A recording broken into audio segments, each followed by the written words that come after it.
ദൈവവചനത്തിലൂടെ നമ്മുടെ ജീവിതത്തെ കാണാത്തിടത്തോളം നാം സ്വയനീതിയിൽ വീർത്തു വീർത്തു പൊട്ടുകയല്ലാതെ നന്നാകുകയില്ല, ഒരിക്കലും നന്നാകുകയില്ല. ദൈവത്തോടു പോലും വാദിച്ച് ജയിക്കുവാനുള്ള തത്രപ്പാടിലാകുന്നു അനേകരും. ദൈവഭക്തൻ എന്ന് ദൈവം പോലും സാക്ഷ്യം പറഞ്ഞ ഇയ്യോബിൻ്റെ അനുഭവം ഇതായിരുന്നു. തൻ്റെ സ്നേഹിതരുടെ ആരോപണങ്ങൾക്ക് മറുപടി കൊടുക്കുമ്പോൾ ഇയ്യോബ് പറഞ്ഞത്, ഞാൻ എൻ്റെ നടപ്പ് അവൻ്റെ മുൻപാകെ തെളിയിക്കുമെന്നത്രേ. ഒരു മനുഷ്യനും ദൈവം മുൻപാകെ നീതിമാനാകയില്ല എന്നുള്ള വലിയ സത്യം ദൈവത്തിൽ നിന്നും മനസ്സിലാക്കാതെ ഇയ്യോബ് സംസാരിക്കുന്നു എന്ന് തോന്നുന്നു. ഏതായാലും ഇയ്യോബിന് അവൻ്റെ സ്ഥിതി ദൈവം വെളിപ്പെടുത്തി കൊടുക്കുന്നതാണ്. ശാരീരികമായും മാനസികമായും ഭയങ്കരമായ വേദനയിലൂടെ പോയിക്കൊണ്ടിരുന്ന ഇയ്യോബിന് ഒരു സഹായമായിരിക്കാമായിരുന്ന സ്നേഹിതർ ക്രൂരമായ വാക്കുകളാൽ ഇയ്യോബിനെ കുറ്റപ്പെടുത്തി. ആശ്വസിപ്പിക്കുവാൻ വന്നവർ വ്യസനിപ്പിക്കുവാൻ തുടങ്ങി. ഇയ്യോബിൻ്റെ പാപം കാരണമാകുന്നു അവൻ ഈ കഷ്ടപ്പാടുകൾ എല്ലാം വന്നിരിക്കുന്നത് എന്നാണ് അവർ പറഞ്ഞത്. അതല്ലാതെ ഇത്ര വലിയ കഷ്ടത്തിന് വേറൊരു വഴിയും അവർ കാണുന്നില്ല. ഇത് സർവശക്തൻ്റെ ശിക്ഷയാണ്. ഇയ്യോബ് പുറമേ ഭക്തനാണെങ്കിലും ഏതോ വലിയ രഹസ്യ പാപം അവൻ്റെ ജീവിതത്തിലുണ്ട് എന്ന് സ്നേഹിതർ ഉറച്ചു വിശ്വസിച്ചു. തങ്ങൾക്ക് കിട്ടാവുന്ന വാക്കുകൾ കൊണ്ടൊക്കെ അവർ ഇയ്യോബിനെ കുത്തി കുത്തി നോവിച്ചു. 3 പേരും ഒരു വട്ടം തങ്ങൾക്ക് പറയുവാനുള്ളത് പറഞ്ഞു കഴിഞ്ഞപ്പോൾ ഇയ്യോബ് വളരെ ദീർഘമായ ഒരു മറുപടി നൽകുന്നതാണ് നാം ചിന്തിക്കുവാൻ ആരംഭിച്ചത്. ഇയ്യോബിൻ്റെ പുസ്തകം 13-ാം അധ്യായം വരെ നാം പഠിച്ചു കഴിഞ്ഞിരുന്നല്ലോ. ഇന്ന് 14-ഉം 15-ഉം അധ്യായങ്ങൾ നമുക്ക് നോക്കാം.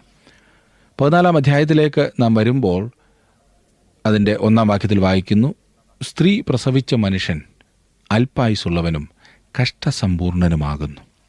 ഇതിനേക്കാൾ വാസ്തവമായിട്ടുള്ളത് എന്താണ്? കഷ്ടത എന്നത് മനുഷ്യവർഗത്തിൻ്റെ പൊതുവായുള്ള ഒരു കാര്യമാകുന്നു. നമുക്കെല്ലാവർക്കും കഷ്ടതയുണ്ട്. എലീഫസ് പറഞ്ഞതുപോലെ തീപ്പൊരി ഉയരെ പറക്കും പോലെ മനുഷ്യൻ കഷ്ടതയ്ക്കായി ജനിച്ചിരിക്കുന്നു. മനുഷ്യകുലം മൊത്തം അറിയുന്ന ഒരു ഭാഷയാണ് കഷ്ടത എന്നത്. 2-ാം വാക്യം, അവൻ ഭൂ പോലെ വിടർന്നു പൊഴിഞ്ഞു പോകുന്നു, നിലനിൽക്കാതെ നിഴൽ പോലെ ഓടിപ്പോകുന്നു. മരണം ഒഴിച്ചുകൂടാൻ പാടില്ലാത്തതാകുന്നു എന്ന് ഇയ്യോബ് പറയുന്നു. നാം ഈ ലോകത്തിൽ നിന്നും മാറ്റപ്പെടേണ്ടവരാകുന്നു. ജീവിതം ഒരു നിഴൽ പോലെ മാത്രമാണ്. സൂര്യൻ അസ്തമിക്കുമ്പോൾ നിഴലിന് എന്ത് സംഭവിക്കുന്നു? അത് പോയിരിക്കും. അതുപോലെയാണ് മനുഷ്യൻ. 3-ാം വാക്യത്തിൽ, അവൻ്റെ നേരെയോ തൃക്കണ്ണ് മിഴിക്കുന്നത്, എന്നെയോ നീ ന്യായവിസ്താരത്തിലേക്ക് വരുത്തുന്നത്. പൊഴിഞ്ഞു പോകുന്ന ഒരു പൂ പോലെയോ മറഞ്ഞു പോകുന്ന ഒരു നിഴൽ പോലെയോ ആകുന്നു എൻ്റെ ജീവൻ. എന്നിട്ടും ദൈവം എന്നെ കാണുന്നു, എന്നോട് ഇടപെടുന്നു. അവൻ എന്നെ വിശേഷതയുള്ളവനായി കണക്കാക്കുന്നു. 4-ാം വാക്യം, അശുദ്ധനിൽ നിന്ന് ജനിച്ച വിശുദ്ധനുണ്ടോ? ഒരുത്തനുമില്ല. എന്നിട്ട് അവൻ വലിയൊരു സത്യം പറയുവാൻ തുടങ്ങുന്നു, നാം എല്ലാം പാപികളായിട്ടാണ് ജനിച്ചത്. ദാവീദ് പറഞ്ഞു, ഇതാ ഞാൻ അകൃത്യത്തിൽ ഉരുവായി, പാപത്തിൽ എൻ്റെ അമ്മ എന്നെ ഗർഭം ധരിച്ചു. 51 സങ്കീർത്തനത്തിൻ്റെ 5-ാം വാക്യം. നമ്മിൽ ഓരോരുത്തർക്കും പാപിയായ പിതാവും പാപിയായ മാതാവും ഉണ്ടായിരിക്കെ നാം എങ്ങനെ പാപമില്ലാത്തവരായിരിക്കും? അശുദ്ധമായതിൽ നിന്നും വിശുദ്ധമായ ഒന്ന് ഉൽപ്പാദിപ്പിക്കുവാൻ നമുക്ക് കഴിയില്ല. അത് സാർവലൗകിക നിയമമാണ്. 5-ാം വാക്യത്തിലേക്ക് വരുമ്പോൾ അവിടെ കാണുന്നത്, അവൻ്റെ ജീവകാലത്തിന് അവധിയുണ്ടല്ലോ. അവൻ്റെ മാംസങ്ങളുടെ എണ്ണം നിന്റെ പക്കൽ അവന് ലംഘിച്ചു കൂടാത്ത അതിർ നീ വെച്ചിരിക്കുന്നു. താൻ എപ്പോഴും മരണനിഴലിൽ തന്നെയാണെന്നത്ര ഇയ്യോബ് പറയുന്നത്. നമ്മുടെ ജീവിതത്തിന് സമയം നിശ്ചയിച്ചിരിക്കുന്നു. 7 മുതലുള്ള വാക്യങ്ങളിൽ നാം കാണുന്നു, ഒരു വൃക്ഷമായിരുന്നാൽ പ്രത്യാശയുണ്ട്, അതിനെ വെട്ടിയാൽ പിന്നെയും പൊട്ടിക്കിളിർക്കും. അത് ഇളക്കൊമ്പുകൾ വിടാതിരിക്കുകയില്ല. അതിൻ്റെ വേർ നിലത്ത് പഴകിയാലും അതിൻ്റെ കുറ്റി മണ്ണിൽ കെട്ടുപോയാലും വെള്ളത്തിൻ്റെ ഗന്ധം കൊണ്ട് അത് കിളിർക്കും. ഒരു തൈ പോലെ തളിർവിടും. പുരുഷനോ മരിച്ചാൽ ദ്രവിച്ചു പോകുന്നു, മനുഷ്യൻ പ്രാണനെ വിട്ടാൽ പിന്നെ അവൻ എവിടെ? ഒരു മനുഷ്യൻ ഈ ഭൂമിയിൽ മഹാനായിരുന്നിരിക്കും, വലിയ വലിയ കാര്യങ്ങൾ ചെയ്ത് പ്രശസ്തനായി വന്നെന്നിരിക്കും. എല്ലാവരും പുകഴ്ത്തിക്കൊണ്ടിരിക്കുമ്പോൾ തന്നെ ഒരു ദിവസം അവൻ പോയി എന്ന് കേൾക്കും. എവിടെയാണവൻ? അവിടെയും ഇവിടെയും അവൻ്റെ കുറേ ജ്ഞാപക സ്തംഭങ്ങൾ പണിതു എന്ന് വന്നേക്കാം. അവൻ്റെ പേരിലുള്ള ചില റോഡുകൾ ഉണ്ടായേക്കാം. അതൊക്കെ കൊണ്ട് എന്താണ് പ്രയോജനം? ഇനിയും ഇയ്യോബിൻ്റെ വിശ്വാസം കാണിക്കുന്ന ഒരു വലിയ കാര്യം ഇവിടെ വെളിപ്പെടുത്തുന്നു. 14-15 വാക്യങ്ങളിൽ, മനുഷ്യൻ മരിച്ചാൽ വീണ്ടും ജീവിക്കുമോ? എന്നാൽ എനിക്ക് മാറ്റം വരുവോളം എൻ്റെ യുദ്ധകാലമൊക്കെയും കാത്തിരിക്കാമായിരുന്നു. നീ വിളിക്കും, ഞാൻ നിന്നോട് ഉത്തരം പറയും. നിന്റെ കൈവേലയോട് നിനക്ക് താല്പര്യമുണ്ടാകും. എന്നും ഇത് മനുഷ്യനൊരു വലിയ പ്രശ്നമായിരുന്നിട്ടുണ്ട്. ഒരു മനുഷ്യൻ മരിച്ചാൽ വീണ്ടും ജീവിക്കുമോ? അതെ, മരണത്തിന് പോലും ദൈവം ഇയ്യോബിനെ വിളിക്കുമെന്ന് ഇയ്യോബിന് അറിയാമായിരുന്നു. അവൻ ആ വിളിക്ക് ഉത്തരം നൽകുകയും ചെയ്യും. വേറെ വിധത്തിൽ പറഞ്ഞാൽ, നമ്മുടെ മരണത്തോടുകൂടി ദൈവം നാമുമായുള്ള സകല ഇടപാടുകളും നിർത്തിയെന്ന് കരുതരുത്. മരണം എല്ലാറ്റിൻ്റെയും അവസാനമല്ല.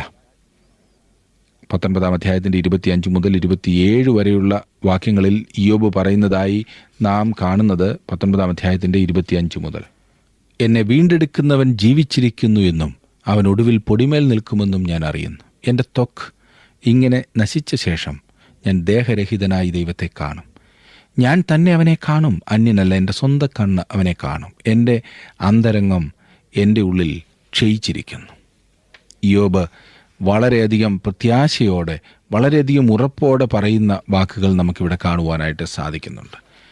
ഇയ്യോബ് ഇത്രയും നീണ്ട ഒരു പ്രസ്താവനയൊക്കെ നടത്തിയതിന് ശേഷം വീണ്ടും എലീഫസ് തൻ്റെ സംവാദം ആരംഭിക്കുകയാണ്. ഇത് രണ്ടാമത്തെ പ്രാവശ്യമാണ് എലീഫസ് സംസാരിക്കുവാൻ തുടങ്ങുന്നത്. 15 അധ്യായത്തിൻ്റെ ആദ്യത്തെ 3 വാക്യങ്ങൾ ഞാനൊന്ന് വായിക്കാം. അതിന് തേമാന്യനായ എലീഫസ് ഉത്തരം പറഞ്ഞെന്നാൽ, ജ്ഞാനിയായവൻ വ്യർത്ഥ ജ്ഞാനം പ്രസ്താവിക്കുമോ? അവൻ കിഴക്കൻ കാറ്റുകൊണ്ട് വയറ് നിറയ്ക്കുമോ? അവൻ പ്രയോജനമില്ലാത്ത വാക്കുകളാലും ഉപകാരമില്ലാത്ത മൊഴികളാലും തർക്കിക്കുമോ? അതെ അതെ, അവർ വാക്കുകൾ കൊണ്ട് ശരിക്കും പയറ്റുകയാണ്. ബുദ്ധിപരമായ ഒരു അഭ്യാസമാണല്ലോ ഇവിടെ കാണുന്നത്. എലീഫസ് പറയുന്നത്, ഇയ്യോബേ, നീ വാസ്തവത്തിൽ കാറ്റടിക്കുന്നത് പോലെ ആകുന്നു. പാഴ്വാക്കുകളാണ് നീ സംസാരിച്ചു കൂട്ടുന്നത്. അവൻ ഇയ്യോബിനെ സഹായിക്കുകയല്ല എന്ന് വീണ്ടും കാണാവുന്നതാണ്. വാസ്തവത്തിൽ അവൻ ഇയ്യോബിനെ ആക്രമിക്കുകയാണ്. അങ്ങനെ ഇയ്യോബിനെ തകർത്തു. അവനെല്ലാം ഏറ്റുപറയണമെന്നത്ര എലീഫസ് ആഗ്രഹിക്കുന്നത്. ഇയ്യോബിനെ പോലെ വലിയ കഷ്ടത്തിലായിരിക്കുന്ന ഒരു വ്യക്തിയോട് ഇടപെടേണ്ട വിധം വാസ്തവത്തിൽ ഇതുപോലെ അല്ല. ഇതല്പം കടന്ന പ്രയോഗം തന്നെയാണ്. 4-5 വാക്യങ്ങളിൽ നാം കാണുന്നത്, 4-ാം വാക്യം, നീ ഭക്തി വെടിഞ്ഞ് ദൈവസന്നിധിയിലെ ധ്യാനം മുടക്കിക്കളയുന്നു. നിന്റെ അകൃത്യം നിന്റെ വായെ പഠിപ്പിക്കുന്നു. ഉപായികളുടെ നാവ് നീ തിരഞ്ഞെടുത്തിരിക്കുന്നു. ഞാനല്ല, നിന്റെ സ്വന്തം വായ് നിന്നെ കുറ്റം വിധിക്കുന്നു. നിന്റെ അധരങ്ങൾ തന്നെ നിന്റെ നേരെ സാക്ഷീകരിക്കുന്നു. എലീഫസ് പറയുന്നത് ഇയ്യോബ് അവനെ തന്നെ കുറ്റപ്പെടുത്തുന്നവൻ ആകുന്നു എന്നാണ്. അവൻ വാസ്തവത്തിൽ ഇയ്യോബിൻ്റെ പിൻപേ കൂടിയിരിക്കുകയാണ്. അവനെ വിടുന്ന ലക്ഷണമില്ല. എന്തെല്ലാം പറഞ്ഞാണ് കുറ്റപ്പെടുത്തുന്നതെന്ന് ശ്രദ്ധിച്ചാലും, നീയോ ആദ്യം ജനിച്ച മനുഷ്യൻ, ഗിരികൾക്കും മുൻപേ നീ പിറന്നുവോ? നിനക്ക് ഏതാണ്ടൊക്കെ അറിയാവുന്നതുപോലെയാണല്ലോ ഇയ്യോബേ നീ സംസാരിക്കുന്നത്. 8-9 വാക്യങ്ങളിൽ, നീ ദൈവത്തിൻ്റെ മന്ത്രിസഭയിൽ കൂടിയിട്ടുണ്ടോ? ജ്ഞാനത്തെ നീ കുത്തക പിടിച്ചിരിക്കുന്നുവോ? ഞങ്ങൾ അറിയാത്തതായി നീ എന്തറിയുന്നു? ഞങ്ങൾക്ക് വശമില്ലാത്തതായി എന്തൊന്ന് നീ ഗ്രഹിച്ചിരിക്കുന്നു? വീണ്ടും അവൻ തെറ്റായ ഒരു ചുറ്റുപാടിൽ നിന്നുകൊണ്ടാണ് തർക്കിക്കുന്നത്. ഇയ്യോബിനെ ഒരു മോശമായ വെളിച്ചത്തിൽ കൊണ്ടുവരുവാനാണ് എലീഫസിൻ്റെ ശ്രമം. ഒരു വലിയ കുറവും വലിയ ആവശ്യവുമുള്ള വ്യക്തിയാണ് ഇയ്യോബ് എന്ന് ഇയ്യോബിന് തോന്നത്തക്ക ഒരു സ്ഥാനത്ത് എലീഫസ് ഇയ്യോബിനെ കൊണ്ടുവരുന്നില്ല. തൻ്റെ സ്നേഹിതന്മാർ എന്ന് പറയുന്ന ഇവരിൽ നിന്നും ഇയ്യോബിന് യാതൊരു ആശ്വാസവും ലഭിക്കുന്നില്ല.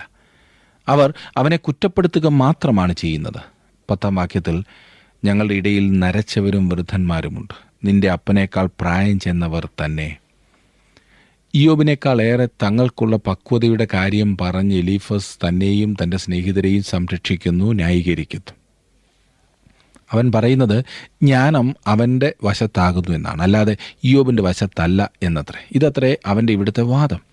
14-ാം വാക്യത്തിൽ നാം കാണുന്നത്, മർത്യൻ ശുദ്ധിമാനായിരിക്കുന്നത് എങ്ങനെ? സ്ത്രീ പ്രസവിച്ചവൻ നീതിമാനായിരിക്കുന്നത് എങ്ങനെ?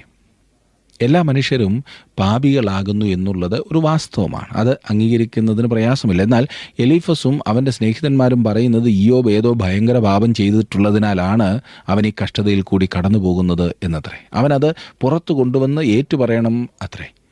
അവരുടെ മുൻവിധി വളരെയാണ്. മുൻവിധിയോട് കൂടിയ ചിന്തയെ പിന്താങ്ങുവാനുള്ള പ്രസ്താവനകളാണ് ഈ സ്നേഹിതർ ഓരോരുത്തരും നടത്തുന്നത്.